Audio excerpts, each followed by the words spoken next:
Transatlantic bookings have gotten off to a flying start for British Airways owner IAG after the US reopened its borders to international travellers earlier in November. Airline Group CEO Luis Gallego says bookings for US routes have reached nearly 100% of 2019 levels, and he expects a return to pre-global health crisis flying by 2023.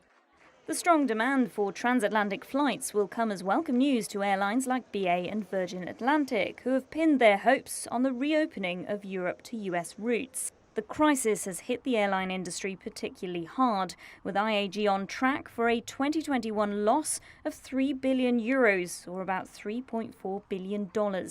But while recovery is in sight, IAG also warns that proposals for Heathrow Airport to hike passenger charges by as much as 50% could stall any bounce back.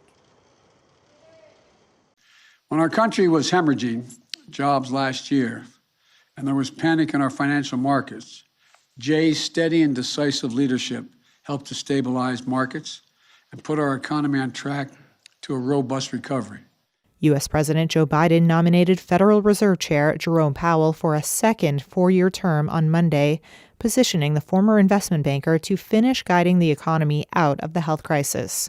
Lael Brainerd, the Fed board member who was Biden's other top candidate for the job, was tapped as vice chair. 68-year-old Powell and 59-year-old Brainerd are both monetary policy veterans and collaborators on a recent overhaul of Fed policy, which shifted the Fed's emphasis to jobs from the focus on inflation.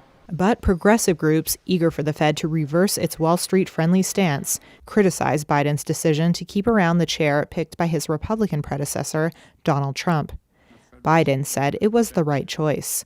In the last administration, he stood up to unprecedented political interference, and in doing so successfully maintained the integrity and credibility of his institution. Powell's swift and aggressive actions at the start of 2020's health crisis were widely hailed as staving off a potential depression.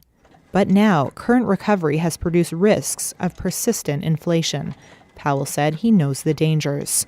We know that high inflation takes a toll on families, especially those less able to meet the higher costs of essentials. Powell's second term would begin in early February, and the coming months will be crucial in determining his legacy, said Hillary Kramer of Hillary Kramer Investment Research.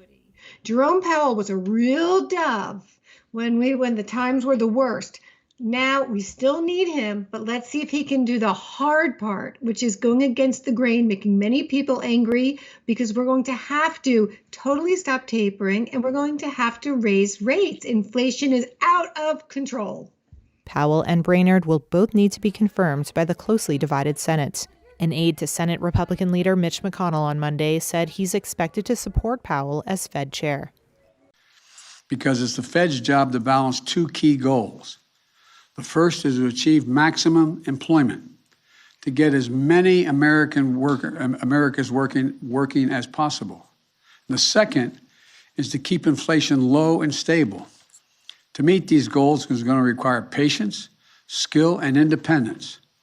That's why today I'm nominating Jerome Powell for a second term as chair of the Federal Reserve. And I'm nominating Lael Brainerd to take the position as vice chair of the Federal Reserve. When our country was hemorrhaging jobs last year and there was panic in our financial markets, Jay's steady and decisive leadership helped to stabilize markets and put our economy on track to a robust recovery. Jay is a believer in the benefits of what economists call maximum employment.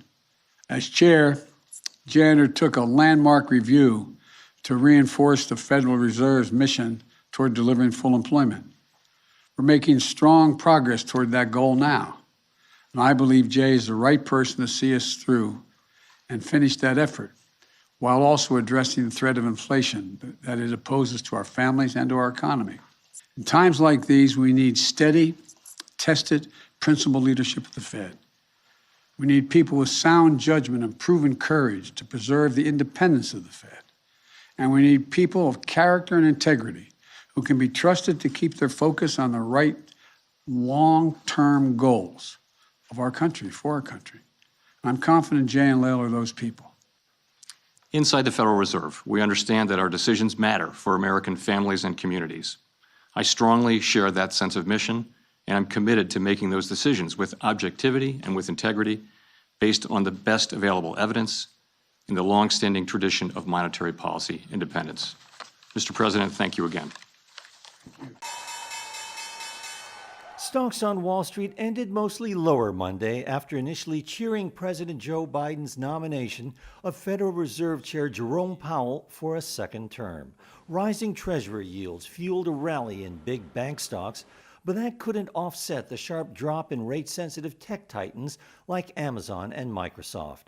Hillary Kramer Investment Research President Hillary Kramer says Powell will face a huge challenge.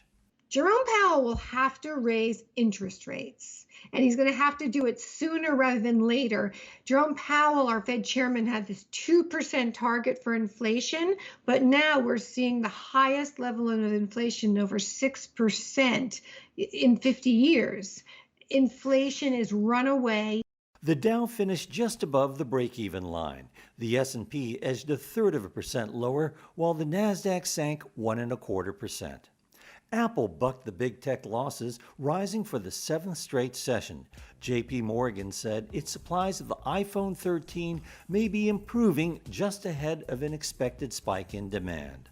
After Apple, the second biggest mover on the S&P was Tesla, thanks to yet another tweet from Elon Musk. The electric vehicle maker's CEO said the Model S Plaid will probably be coming to China around March. That sedan, boasting a range of 520 miles, can reach top speeds of up to 200 miles an hour. Shares of Rivian Automotive dropped. Investors soured on the stock after the electric vehicle startup and Ford Motor dropped plans to jointly develop an electric vehicle. Shares of Ford, which owns about 12% of Rivian, jumped.